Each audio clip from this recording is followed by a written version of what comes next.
Com prazer, nós iremos, então, agora ao estudo da palavra do nosso Deus.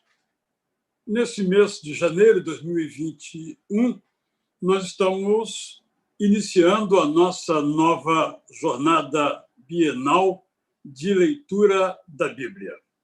Ao longo dos cultos das 11 horas, portanto, eu pretendo sempre tirar uma mensagem advinda daquela semana de leituras.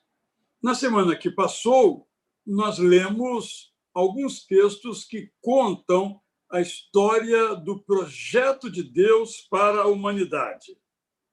Lemos Gênesis, capítulos 1 a 3, João, capítulos 1, capítulo 14, Hebreus, algumas partes, Filipenses, Apocalipse, aquelas sessões que vão dando o começo, o meio e o fim do grande projeto de Deus para a humanidade. Um desses textos é o da criação do homem, que eu vou, então, ler para tirar lições da jornada de leitura da Bíblia, Fé e Ciência Amigas. Leio, então, alguns poucos versículos aqui na NAA, versão que tenho utilizado, publicado pela Sociedade Bíblica do Brasil. Capítulo 1, você pode me acompanhar, pode ver como você desejar ou apenas escutar. E Deus disse: façamos o ser humano à nossa imagem, conforme a nossa semelhança. Tenha ele domínio sobre os peixes do mar, sobre as aves dos céus, sobre os animais domésticos, sobre toda a terra e sobre todos os animais que rastejam pela terra. Assim, Deus criou o ser humano à sua imagem, a imagem de Deus o criou. Criou homem e mulher, os criou. E Deus os abençoou e lhes disse: sejam fecundos, multipliquem-se, encham a terra e sujeitem-na. Tenham domínio sobre os peixes do mar, sobre as aves dos céus e sobre todo animal que rasteja pela terra. Li Gênesis, capítulo 1, versos 26 a 28. Cada época lida de um modo com o tema da fé, com o tema da ciência, com os dois em conjunto. Em tempos anteriores, houve autênticas batalhas entre religiosos e cientistas. Pensávamos que tínhamos superado esta dissensão, essa discussão, essa controvérsia, esta oposição, mas, lamentavelmente, toda essa celeuma desnecessária, inútil, prejudicial ao ser humano tem voltado por razões exclusivamente ideológicas. Quero, então, lembrar alguns equívocos nesta relação entre ciência e fé que tem ocorrido. O primeiro equívoco, que talvez você receba com alguma dificuldade, mesmo oposição, é pensar que a fé é suficiente. Temos dito que a graça, que é suficiente, é algo que vem de Deus para nós. A oferta gratuita da salvação em Jesus Cristo, a oferta gratuita da misericórdia dele nas horas difíceis, e a nossa fé, que é humana, é uma resposta à graça de Deus.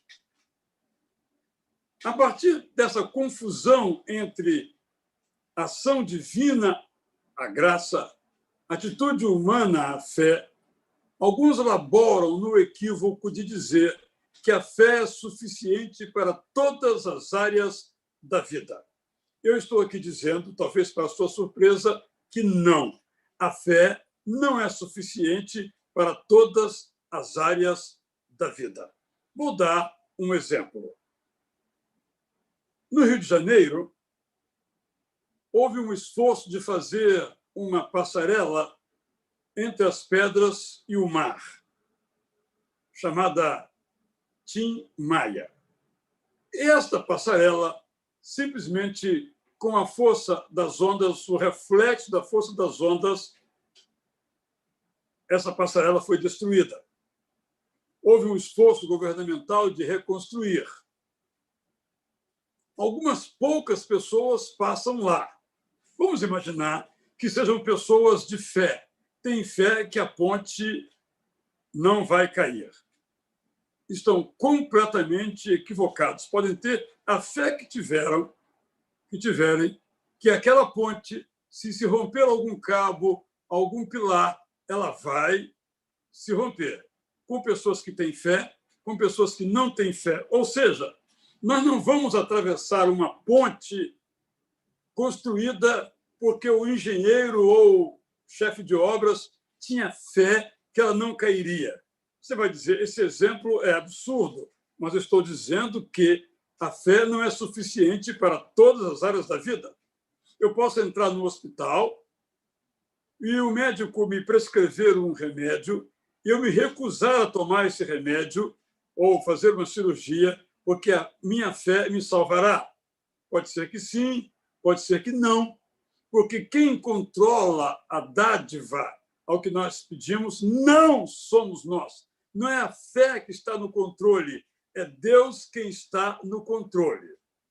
Se eu, por exemplo, sei que determinado alimento é nocivo à minha saúde e eu o tomar, não adianta eu ter fé que não vou passar mal, porque eu vou passar mal. Vou contar um outro exemplo real. Esse não é hipotético, real. Uma pessoa, por uma circunstância da sua vida, decidiu colocar silicone para dar ao seu corpo a forma de uma mulher, homem sendo. E aí perguntaram a ele se ele não tinha medo. Ele disse, eu tenho medo, mas eu tenho fé em Deus. Então ele estava fazendo algo completamente errado, mas tinha fé em Deus que ele não sofreria as consequências do seu ato errado do ponto de vista moral e errado do ponto de vista da fisiologia, colocando um corpo estranho no seu próprio corpo. Se o meu automóvel está sem freio, porque eu não fui na oficina e fiz a revisão, não adianta eu ter fé que ele não vai falhar, porque ele poderá falhar.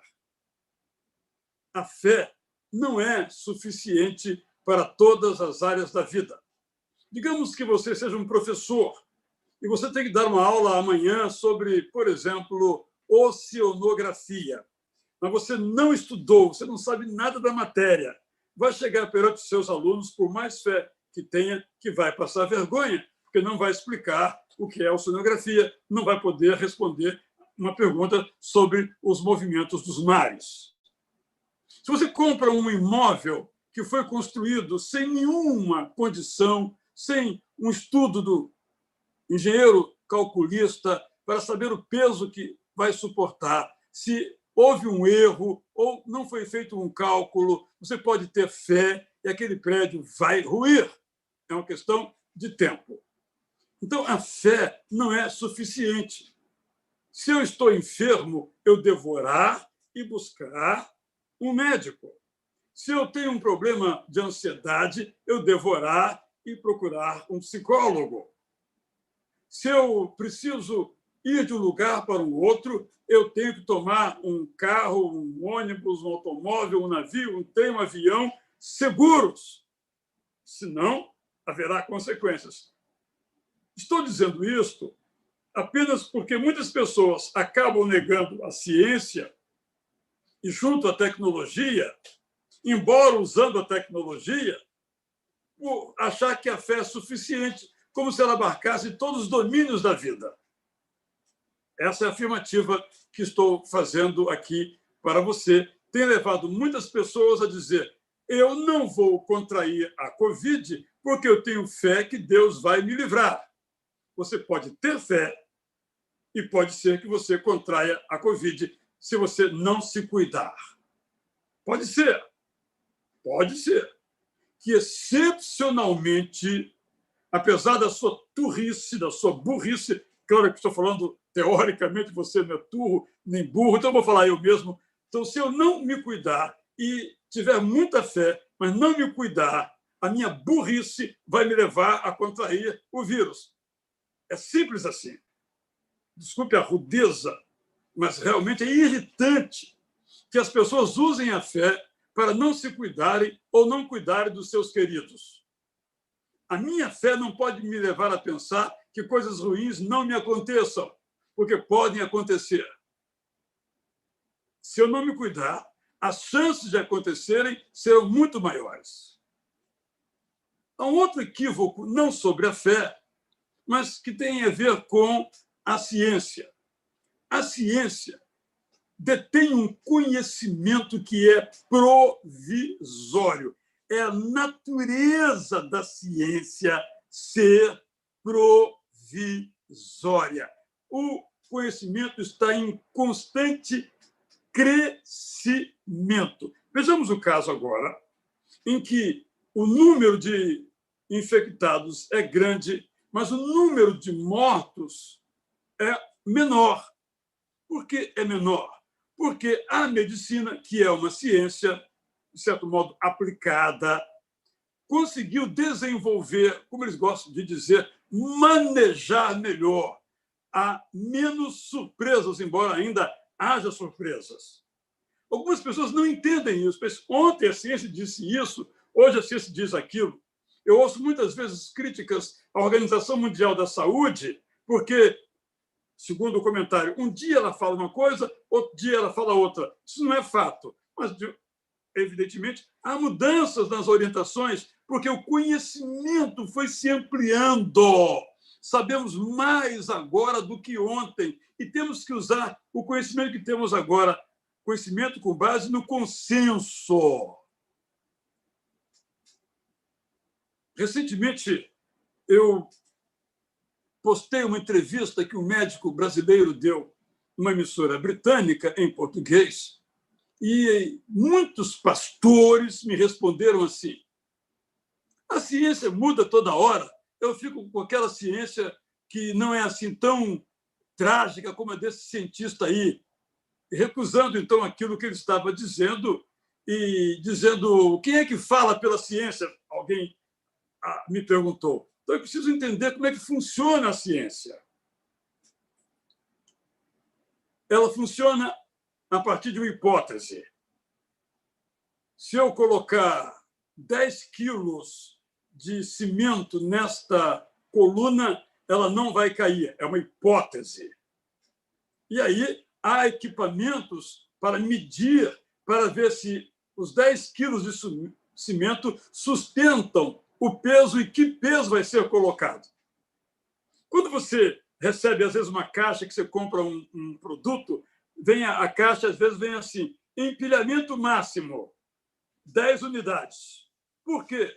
Alguém elaborou uma hipótese. A hipótese era: vamos ver se cabe 8. Fizeram os testes e 8 foram possíveis. Vamos ver se cabe 9, 10. Bom, 10. Se colocar 11, a caixa pode afundar. Isso é ciência, aplicada, no caso, à tecnologia. Então, há uma hipótese. Essa hipótese é testada. E essa hipótese é testada e depois ela é verificada por outros cientistas. É por isso que é necessário que o estudo seja primeiramente publicado, para que no mundo inteiro pessoas possam repetir aquele experimento e dizer: de fato, é isto. Às vezes, há cientistas desonestos que fraudam e divulgam pelos meios de comunicação libertários, que são a internet, e a pergunta é: quais são os protocolos? Passou por uma comissão de revisão, foi revisado, foi verificado, ele não errou nenhum procedimento? É por isso que a ciência, às vezes, é lenta. no caso específico da vacina, muito lenta, porque é preciso usar seres humanos, primeiro animais, depois seres humanos, é o processo de cobaia, tem que verificar, testar, retestar. Isso é totalmente normal. Isso faz parte da ciência. Então, quando há um consenso que só pode ser mudado mediante uma outra hipótese verificada. Então, alguns remédios que as pessoas propõem são remédios que não passaram por esse crivo. Ah, mas o médico tal obteve bons resultados com a prática X. Excelente, mas primeiro, para ele recomendar aos outros, ele tem que passar isso pelo teste da ciência, que tem todo um procedimento, um protocolo para que as vidas não sejam prejudicadas. Então, este é um ponto importante salientar, porque hoje todo mundo virou médico. Eu recomendo tal coisa, e as pessoas não têm a competência de saber se aquilo foi verificado num processo, às vezes, longo, de anos. Muitas vezes você ouve assim, o cientista X divulgou Y, uma pesquisa que ele fez revolucionária, e possivelmente daqui a 10 anos vai sair um produto que nós possamos utilizar. É assim que funciona e é assim que tem que funcionar. É por isso que o conhecimento científico é provisório. Eu gosto de contar um caso aqui particular. Primeiro, eu vou fazer uma gracinha. A primeira é a seguinte: eu gosto muito de café. Aí eu ouço assim, cientistas dizendo café faz mal à saúde. Aí eu brinco, é uma brincadeira apenas. Bem, eu prefiro os cientistas que dizem que não faz mal à saúde. Mas o dia que houver um consenso de que o café faz mal à saúde, e em certas doses e circunstâncias provadamente ele faz, eu não vou tomar café. Eu não sou burro, eu quero viver. Só estou dizendo esse momento porque, agora, eu me lembro que há muitos anos, quando alguém tinha um problema estomacal, a primeira recomendação, tome leite. A pesquisa, no fim, mostrou que o leite acaba sendo prejudicial por razões várias. Hoje, então, não se recomenda mais o leite. A ciência mudou? Mudou porque o conhecimento mudou. Eu estou aqui sendo iluminado aqui por duas lâmpadas, uma ao alto, lâmpada LED, e outra na minha frente também de LED. Então, eu tenho essas duas luzes aqui. Essas luzes são muito superiores do que aquelas antigas que nós usávamos, aquelas redondinhas, né? Aquele bulbo, duram muito mais, iluminam muito mais, são muito mais baratas. Eu não vou usar? A tecnologia mudou. Eu não vou usar? Eu vou negar que essa lâmpada aqui é melhor do que aquela outra? Óbvio que não. Então, preciso que aceitemos essa natureza da ciência, que ela é provisória. Amanhã surge outra, é sempre no status do conhecimento hoje. Mas a mudança só se dá depois de verificadas as etapas. Há etapas. Por exemplo, quando você escreve um texto, você diz assim: o psicanalista Sigmund Freud, podia ser qualquer outro, disse. Você obrigatoriamente tem que dizer o nome do autor, tem que dizer o título da obra e a página. Por quê? Para eu pegar a obra do Freud e ver se ele falou aquilo realmente. Pode ser que o autor colocou na boca de Freud, mas Freud não falou isso. Eu digo, peraí, eu estou aqui com a obra do Freud, não tem nada disso escrito. Então, isso é um cuidado que a ciência tem. É por isso que os livros têm notas de rodapé. Estou publicando uma agora sobre Teilhard de Chardin. A Zeca Amadora falou, mas Israel tem muita nota de rodapé. É claro, se eu disse que ele disse isso, eu tenho que escrever lá a obra, o ano, vai ficar claro, e a página. Qualquer pessoa vai lá e confere. Ah, ele disse isso mesmo. Então, esse é o cuidado. Por isso que a ciência marcha desse jeito e ela é provisória. Terceira dificuldade, terceiro equívoco que os cristãos cometem é uma espécie de resposta ao fato de que muitas vezes a fé é rejeitada. Há um caso na história do pensamento dos chamados pais apologistas. Logo depois de encerrado o primeiro século, surgiram vários pensadores cristãos que negaram o valor da filosofia.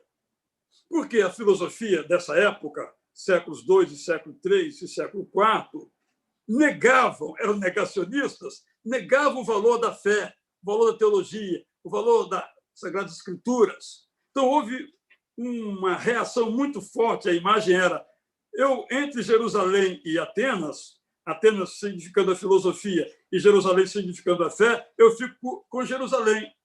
Mas alguns desses autores foram observando que não podiam julgar toda a filosofia greco-romana com base naqueles que detratavam, que falavam mal da fé cristã. Mas isso acabou gerando uma reação como se toda a teologia fosse sem base nenhuma na argumentação, na lógica, na racionalidade, e toda a crítica a ela também fosse baseada na rejeição, na negação. Esse foi um momento. E, desde então, tem havido estranheza. De certo modo, podemos dizer que paira no meio cristão, particularmente evangélico, um certo anticientificismo, um contra a ciência, uma perspectiva anti-intelectual. É uma discussão sem fim. Por exemplo, no ditado popular se diz assim, olha, quem lê muito fica louco. É o pensamento popular, o que é totalmente inverídico. Um ficou louco não porque leu muito, ficou louco por outras razões de ordem fisiológicas ou psicológicas, mas não porque estudou muito. Ninguém fica louco de estudar muito. Pelo contrário, a mente fica mais vibrante, mais rápida, mais inteligente, quanto mais uma pessoa estuda. Então, muitas vezes, de fato, a ciência trata a teologia ou a fé de um modo totalmente preconceituoso. E alguns cristãos agem do mesmo modo, tratando a ciência e a filosofia de um modo também preconceituoso. Mas quero, então, lembrar que nós não podemos, quero repetir aqui, nós não podemos abrir mão da ciência, não podemos abrir mão da tecnologia. Ouço muitas pessoas dizendo, eu não uso esses meios de comunicação digitais. O que seria das nossas igrejas se não pudéssemos contar com essas tecnologias? Nós estaríamos nos encontrando agora. Bendita seja a tecnologia, bendita o bom uso que fazemos da tecnologia. Bendigamos a Deus pela tecnologia. Isso se aplica ao campo médico, tecnologia aplicada à medicina, à engenharia, a qualquer campo. Bendita é a tecnologia. Bendito é o avião que nos leva de um continente a outro em poucas horas. Bendita é a tecnologia do alimento que permite que seja colhido e levado a milhares de quilômetros sem estragar. Bendita é a cirurgia que arranca um tumor cancerígeno de um corpo. Bendito é o respirador que leva uma pessoa gravemente ferida com o Covid se restabelecer e voltar à normalidade. Bendito é o remédio que nós tomamos e que regula a nossa pressão. Não vamos negar isso, vamos? Mas há um outro tipo de equívoco, e esse não é provocado pela fé, é provocado pela ciência. A ciência, assim como pessoas de fé acham que a fé é suficiente, há pessoas que acham que a ciência é suficiente. Ouvi, nunca pude conferir com a pessoa, mas ouvi que um médico fez uma cirurgia e, quando saiu para dar notícia à família, o familiar reagiu, graças a Deus. Ele disse, graças a Deus, não. Ele não estava aqui para operar, graças a mim que o operei. Esse tipo de atitude, que, repito, não sei, eu não pude conferir, mas recebi de uma pessoa decente, acredito que isso eventualmente possa ocorrer. Essa autossuficiência da ciência das ciências ou da filosofia faz com que também haja esse estranhamento. Assim como a fé não é suficiente, a ciência não é suficiente. Eu gosto de ilustrar com o amor. Vamos pensar que no amor conjugal, no amor entre homem e mulher, o que fazem os cientistas? Colocam eletrodos no corpo, equipamentos no corpo, fazem radiografias, tomografias, para mensurar, medir o que acontece com o corpo, a pressão sanguínea, os movimentos musculares dos neurônios sobre o amor. Mas não tem uma palavra a dizer sobre o que é amor. A ciência é insuficiente. Não pode nos dizer o que é o amor. Pode dizer algumas coisas que o amor faz, mas não o que é o amor. A ciência não pode estudar o que acontece quando nós oramos. Pode dizer, bem, quando a pessoa ora, o seu coração fica mais acelerado, mas não pode dizer o que é oração. Pode dizer o que é a comunhão. Não consegue descrever. Ela é insuficiente. E se ela tenta fazer isso, explicar isso, ela dá um passo além do que deveria. Assim como o religioso que acha que a fé é suficiente, dá um passo mais do que deveria. Em segundo lugar, há por parte da ciência, da filosofia, uma idolatria da razão. Tudo é racional. Eu ilustro com algo que já outras vezes compartilhei. Existe uma organização chamada Jesus Seminar, chama-se Seminário Jesus. Se reúne uma vez por ano em Nova York e estuda os evangelhos.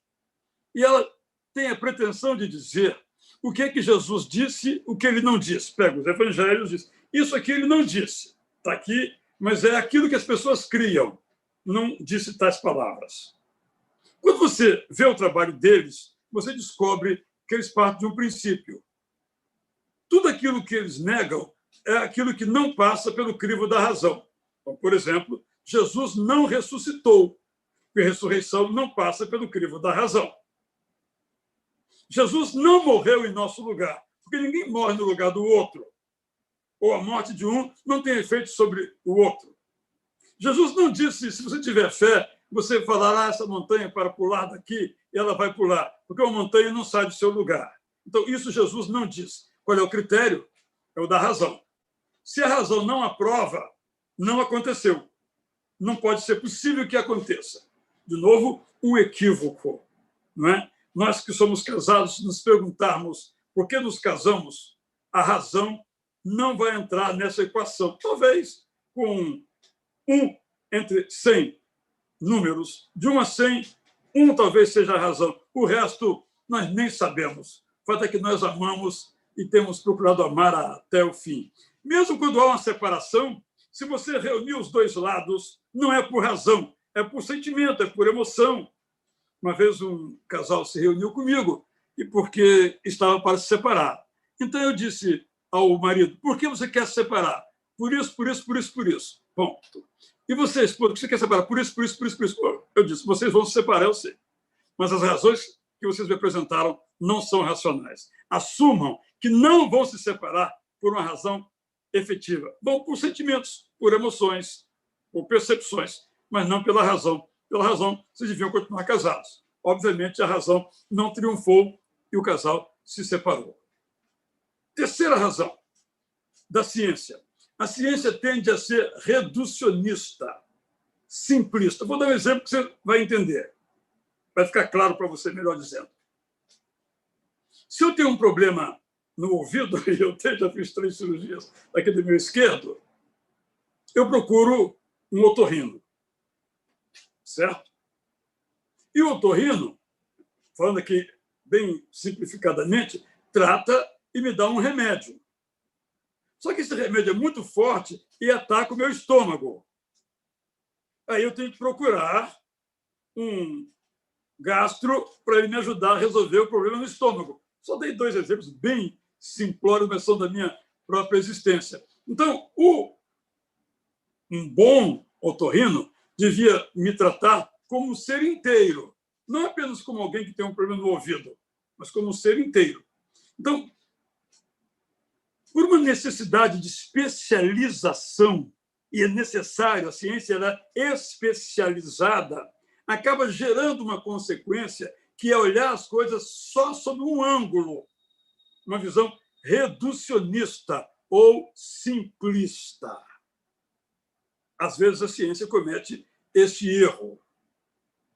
Por isso, muitas pessoas acabam rejeitando os postulados da ciência. E ela deve ter uma visão mais abrangente, mais ampla, porque cada um de nós é uma unidade biopsíquica espiritual. Então, não adianta eu tratar da minha alma se meu corpo está doente e vice-versa. Agora eu quero, positivamente, falar de alguns valores para que essa caminhada necessária entre fé e ciência seja saudável.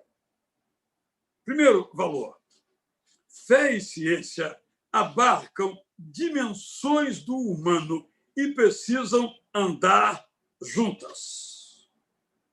Vou contar uma experiência e uma frase. Já contei inúmeras vezes que, quando eu era criança, eu brincava sobre a linha de um trem, nos equilibrando, eu, às vezes, um colega ali, cada um numa linha do trem, um trilho da linha do trem. Para mim, essa é a melhor imagem de como a ciência e a fé devem caminhar. Esses trilhos não podem se aproximar e se confundir. São diferentes. Esses trilhos não podem se separar. Tem que andar um ao lado do outro. Se os trilhos não andarem um ao lado do outro, o trem vai descarrilar. É preciso que andem juntos. Segunda frase que tenho repetido aqui. Quando eu fui operado de câncer pelo Dr. João Schiavini, os meus laços com ele se aproximaram. Então, de vez em quando ele comenta um bom dia, e uma das frases últimas dele foi a seguinte: Israel, toda cura é divina. Isto é, aquela cura feita pelo cirurgião, aquela cura feita pelo psicólogo, aquela cura feita pelo neurologista, aquela cura feita pelo ortopedista no joelho, na perna, no braço, aquilo é divino, porque Deus é quem colocou esses recursos ao nosso dispor. Graças a Deus. Fé e ciência estão sob a supervisão de Deus. Fé e ciência são respostas à grande ação soberana de Deus, que nos coloca o recurso da fé e nos coloca o recurso da ciência para nós usarmos. Segundo valor: ciência e fé têm que fazer uma autocrítica. Se a fé extrapola, tem que fazer uma autocrítica e abandonar o extremo. Se a ciência extrapola, tem que fazer uma autocrítica e ser mais humilde. Tanto a ciência quanto a fé devem trilhar o caminho da humildade. Terceiro valor: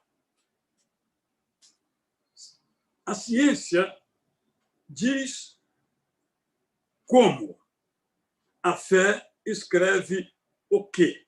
Estou falando aqui dos capítulos 1 e 2 de Gênesis. A fé diz, começa assim: no princípio, Deus criou os céus e a terra. Isso é fé. Eu creio que Deus criou os céus e a terra. Isso inclui o ser humano. É uma frase genérica. Eu lembro aqui uma frase do grande cientista americano chamado Francis Collins. Collins era ateu. Estudando biologia, começou a se interessar pelo genoma, e hoje é uma das maiores autoridades em genômica no mundo. É o diretor dos chamados Institutos Nacionais de Saúde dos Estados Unidos. E ele, então, conta a sua experiência quando ele, no laboratório, ateu que era, começou a observar o genoma. Ele chegou à seguinte conclusão: eu não podia continuar professando o ateísmo, que afirma que as combinações dessas células, moléculas, genomas, se deram por acaso. É matematicamente impossível, estatisticamente impossível que isso não tivesse sido obra de um criador externo à molécula, externo ao genoma, externo à célula. E passou a crer em Deus, se tornou um cristão. Não foi a pregação de ninguém, o livro de ninguém, foi no laboratório. É isso que temos que entender. Eu estou colocando a criação nesse ponto. Para nós cristãos, o que temos que afirmar é aquilo que nós cremos. Deus criou o mundo. Como Deus criou o mundo é uma tarefa da ciência. Ela descreve os fenômenos, altera a sua descrição, vai crescendo cada vez mais. Dentro de um consenso que demora, às vezes, 20, 40 anos, no passado séculos, hoje décadas, na elaboração dessas percepções e descrições da realidade. O propósito da Bíblia, nos capítulos 1 e 2, não é descrever cientificamente. Estou sendo muito claro nesse propósito, que aqui começa muita dificuldade e levam muitos jovens a deixarem a fé cristã, porque não conseguem conciliar a sua pesquisa científica com algumas afirmações que receberam que não têm base na Bíblia. Por exemplo, o universo a Terra tem 4.004 anos antes de Cristo. Isso é totalmente absurdo. Isso não está na Bíblia. Nós pegamos uma interpretação e divinizamos a interpretação. Nós temos que lê-la e ver o que ela diz. Qual é o propósito? Qual é o propósito de Gênesis 1? Que Deus criou os céus e a terra. E depois, no verso que eu li, 1:26, criou o ser humano. Deus criou o ser humano. Como é que ele criou o ser humano? É o como. O que interessa é o que e o porquê. É uma resposta da fé. O como é uma resposta da ciência. Um dia é uma descrição, amanhã é outra, e outras virão por aí. Isso é normal no conhecimento científico. O que podemos afirmar é o consenso hoje sobre a criação é este. Amanhã se descobrem outras coisas. Então é importante a gente não ficar fechado à ciência, porque nós aprendemos um certo tipo de interpretação e absolutizamos esse tipo de interpretação e há outros. A tarefa da fé é afirmar a fé em Deus. E a tarefa da ciência é descrever como essa fé se dá no mundo real. Então, por exemplo, pegamos uma igreja X e fazemos um questionário. Isso é ciência. Os irmãos preferem 1, 2, 3 ou 4 em certo assunto. Isso é ciência. Não é uma questão de fé. Os irmãos pensam isso. Ponto. E assim vamos utilizando os conhecimentos da matemática, da estatística ou qualquer outro que nós tenhamos. Quarto, e com isso eu posso me alongar um pouco mais para fechar. Quando nós lemos aqui, logo no comecinho, no versículo do capítulo 1, verso 26, 27, no 28 nós lemos: sejam fecundos, multipliquem-se, encham a terra, sujeitem-na. Gênesis 1, 28. Fé e ciência têm uma tarefa comum. A tarefa comum da fé, bem como da ciência, é cuidar. Esse é o mandamento que está aqui. Nós temos o mandato de cuidar. Cuidar da terra, entendida a terra com aqueles que nela habitam, os seres vivos e também os seres não vivos. Deus nos deu o privilégio de cuidar da terra, com tudo que aí está incluído. Essa tarefa de cuidar da terra é uma tarefa da fé, mas não será realizada apenas pela fé. Tiago não nos diz que a fé sem obras é morta. João não nos diz que se nós dizemos que amamos a Deus, mas não amamos nosso próximo, nós somos mentirosos. Então, a nossa tarefa como homens e mulheres de fé é crer que Deus fez. Crer que Deus nos deu a tarefa de cuidar. E, tendo Ele nos dado a tarefa de cuidar, nos cabe pesquisar, inventar, criar, recriar, realizar. Infelizmente, predomina em algumas áreas da fé cristã aqueles que não valorizam a terra.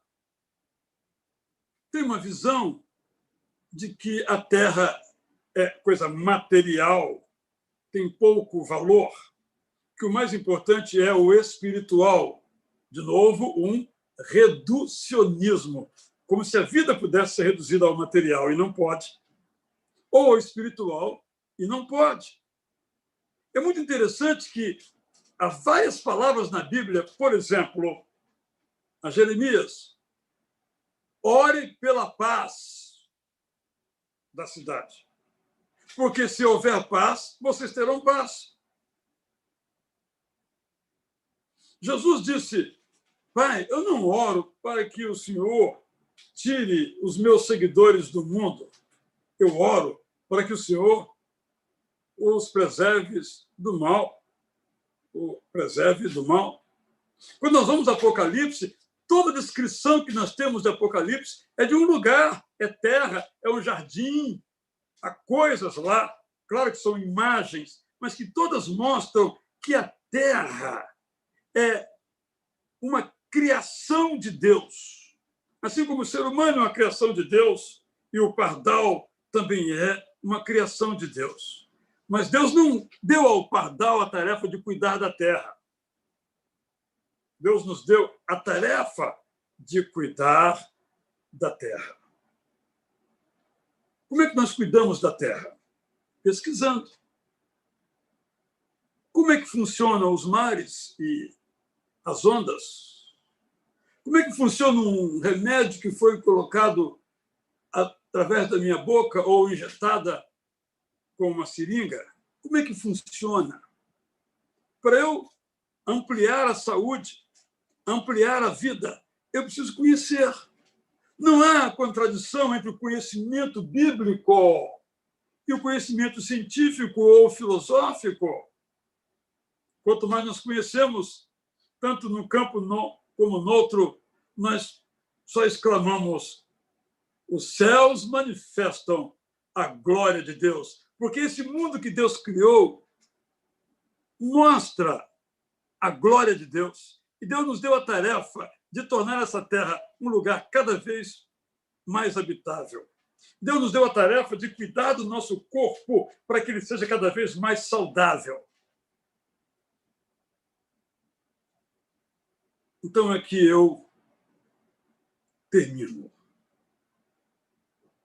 Deus nos dotou de uma capacidade racional. Há muitos anos, um autor batista, que eu muito aprecio, chamado Harvey Cox, escreveu um livro, infelizmente você não vai encontrá-lo, chamado Que a Serpente Não Decida por Nós.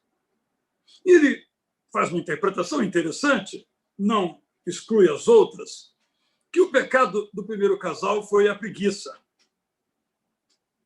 Em lugar de decidir, porque Deus disse não coma, difícil, foram pelo mais cômodo, o que a serpente disse, coma. entregaram o destino da sua vida a Satanás, à serpente, por preguiça, para não ter que pensar, para não ter que raciocinar. É a tese do Cox, que eu acho bastante plausível, mas é só uma especulação, porque nada mais podemos fazer além daquilo que a Bíblia diz, não sei especular com muita humildade. Vejo, então, que muitos cristãos têm aberto mão de pensar, raciocinar, e vão atrás de outras pessoas, sobretudo de mentores ideológicos e políticos, que têm interesses de natureza pessoal, seja partidária ou de qualquer ordem. E muitas pessoas embarcam nas suas agendas desses indivíduos em vários países do mundo, achando que aquilo é realmente a melhor coisa a se pensar. Pode ser, mas primeiro você vai avaliar. Vocês sabem que um dos momentos mais tristes de toda a história da humanidade foi o Holocausto na Alemanha. É um assunto que me interessa muito. Por que a Alemanha não parou Hitler? Se tivesse parado Hitler, quantas pessoas não morreriam? Mas não parou Hitler e toda o seu bando em torno dele. Porque pessoas foram cooptadas por Hitler. Isto é, encontraram nele valores que o cegaram. Eu me lembro que, na época de Stalin, já havia o Partido Comunista no Brasil, Stalin matava seus inimigos. E no Brasil, os comunistas stalinistas negavam o que era evidente, mas negavam, porque ia contra a sua ideologia. Eu posso achar o que eu quiser sobre a Covid, mas não posso negar que ela mata. Então, eu vou ficar com um pensamento ou vou ficar com os fatos? Ah, mas os fatos são manipulados. Sim, mas você não está vendo? O que você está vendo dos seus olhos, da sua vizinhança, na sua cidade, no seu bairro, isso foi inventado? Você não está vendo? Então, citei esse caso aqui, o último, mas eu só quero terminar de modo positivo dizendo, primeiro, fé e ciência abarcam dimensões do ser humano e precisam andar juntas.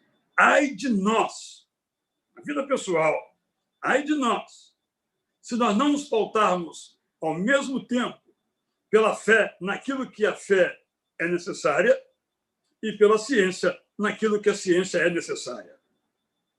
Segunda lembrança, estou recapitulando os valores. Ciência e fé têm que fazer autocríticas de sua jornada. Será que isso está certo? Temos sempre que pensar, senão a fé vira superstição e a ciência vira idolatria. Terceiro, a fé diz o quê? A ciência diz como.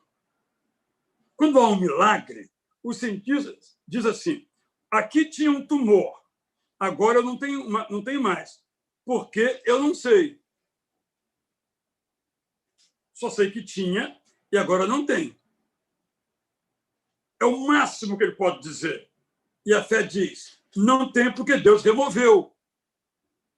O cientista não pode nem dizer que sim, nem que não. Ele pode dizer que tinha e não tem mais. Mas nós, homens e mulheres de fé, dizemos, Deus que agiu. Por último, então, aqui nessa recapitulação, nós temos uma tarefa. Essa tarefa é cuidar.